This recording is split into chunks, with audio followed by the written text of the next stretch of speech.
बहुत बहुत धन्यवाद दोस्तों हमारे वीडियोस को पूरा देखने के लिए।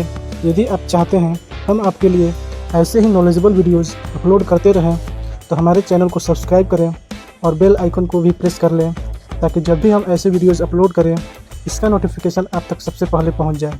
तो आज के लिए बस इतना ही। अगर आपको ये वीडियोस पसंद आया कृपया इसे लाइक करें और शेयर करें और मुझे कमेंट में बताएं कि किस तरह के MCQ सॉल्व वीडियोस आप देखना चाहते हैं। मैं कोशिश करूंगा कि आपके क्वेश्चंस का सलूशन मैं नेक्स्ट वीडियोस में अपलोड कर दूं। Bye bye friends.